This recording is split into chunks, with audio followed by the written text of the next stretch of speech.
Ambasada Republicii Coreea la București și Korea Foundation, în colaborare cu Primăria Municipiului Suceava și Consulul Onorific al Republicii Coreea în Rădăuți, Dumitru Mihalescu, a organizat vineri 4 octombrie concertul cultural The Sound of Korea. Acesta a avut loc la Teatrul Matei Vișniec din Suceava, început cu ora 18:30 și a fost un eveniment captivant în premieră pentru oraș. Grupul muzical corean ADG7 a fost vedeta serii, aducând în fața publicului un spectacol vibrant ce a combinat muzica tradițională coreeană cu influențe contemporane. Evenimentul a marcat o oportunitate unică pentru locuitorii din Suceava de a experimenta bogăția culturală a Coreei de Sud. Concertul s-a bucurat de prezența unor oficialități de seamă, printre care excelența sa ambasadorul Republicii Coreea în România, Rim Kam-so, consulul onorific al Republicii Coreea în Rădăuți, Dumitru Mihalescu, și președintele Consiliului Județean Suceava, Gheorghe Flutur. Prezența acestora a subliniat importanța legăturilor culturale și diplomatice dintre România și Coreea de Sud.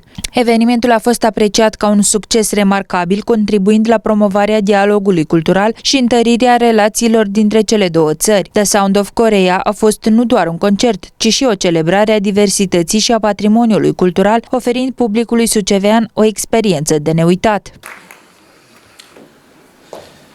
Excelența voastră, domnule ambasador, stimate domnule președinte al Consiliului Județean, stimați reprezentanți ai primăriei, doamnelor și domnilor.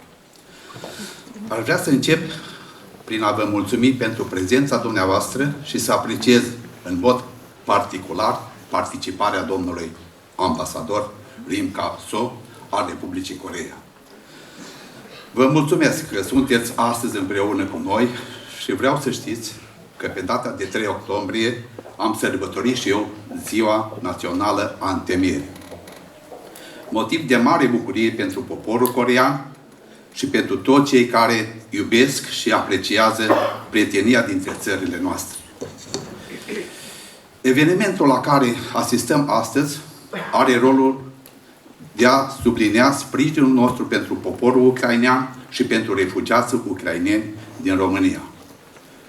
În ultimii 2 ani, în contextul geopolitic și de securitate complex cauzat de războiul din Ucraina, mulți dintre dumneavoastră ați participat la sprijinirea poporului ucrainean și a refugiaților ucraineni din România.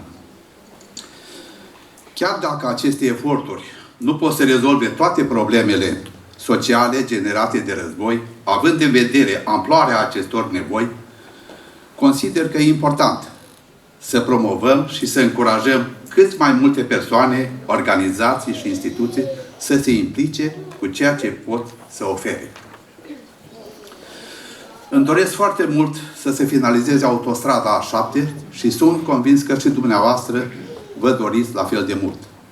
Cu siguranță, realizarea acestui mare proiect de infrastructură va contribui la creșterea atractivității zonei pentru diverse firme.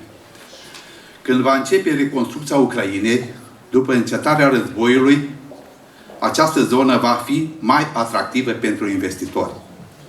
În calitatea mea de consul onorific, voi depune toate diligențele pentru atragerea unor investitori din Coreea și sunt ferm convins că împreună cu sprijinul domnului ambasador voi reuși să realizez acest deziderat. Colaborarea politică-diplomatică poate contribui la crearea unor oportunități importante pentru extinderea și diversificarea relațiilor în domenii multiple, cu precădere în plan economic și comercial. În contextul acesta, vă îndemn să reflectăm mai mult asupra modalităților de integrare a refugiaților ucraineni pe piața muncii din România și să contribuim la dezvoltarea unor proiecte care pot să fie un sprijin real pentru refugiați și pentru comunitățile locale. Bună seara! Bună seara și bun venit la Suceava, excelența voastră, domnule ambasador. Bun venit în frumoasa Bucovină și ceilalți oaspeți pe care îi avem. Felicitări că ați ales să faceți un eveniment aici. Le spun un salut călduros tuturor celorlalți, domnului consul onorific Mihalescu, prietenul meu. Felicitări pentru puntea aceasta de legătură cu prietenii noștri din Coreea, din Coreea de Sud. Eu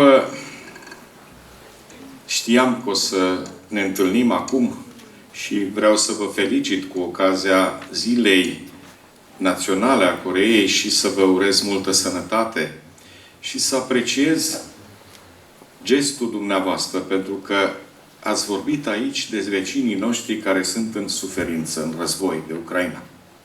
Îl salut și pe fostul președinte al Consiliului Regional, domnul Muntean, aici de față. E nevoie de ajutor, e nevoie de mână întinsă. Eu aș vrea să vorbesc două lucruri aici. În primul rând, ne punem speranța într-un parteneriat cu țara dumneavoastră pentru dezvoltare economică. România este pe un drum al dezvoltării. După ce am intrat în Uniunea Europeană, România cunoaște o dezvoltare. Și o să vă dau doar un simplu exemplu. Dacă în 2007 PIB-ul, produsul intern brut, în România era circa 400 de miliarde de lei, acum este aproape 1800 de miliarde de lei. A crescut de peste 4 ori. Produsul intern brut. Astăzi este undeva la peste 18.000 de dolari pe cap de locuitor. Era 8.000.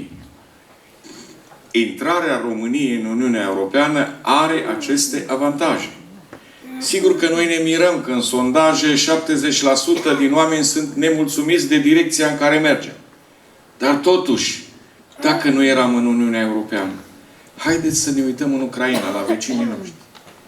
Noi dorim să vină în Uniune. Ei astăzi nu sunt. Noi avem un avantaj uriaș. Și trebuie să apreciem, cred, mai mult acest avantaj. Și de aceea parteneriatul de dezvoltare, dorința noastră ca firme din Coreea să vină să investească aici. Dumneavoastră sunteți în primii 10-12 din lume ca investitori, ca producție, ca productivitate. Și în industria auto, și în IT, și în toată dezvoltarea aceasta tehnică, modernă, de produse electronice. Și în multe domenii, inclusiv în agricultură. Cred că trebuie să legăm niște parteneriate concrete. Și asta vorbesc cu domnul Mihălescu. Să vină câteva firme, să intrăm în contact, să începem ceva. Eu îmi închei mandatul de președinte în câteva zile al Consiliului Județean Suceava. Proiectul meu este mai mare național și vreau să fiu de folos comunității mele și să fiu de folos parteneriatelor pragmatice. Și unul dintre ele, și de aceea domnul Mihălescu, care e coleg de drum lung cu mine, este o garanție că aceste lucruri se vor întâmpla și știe bine ce spun.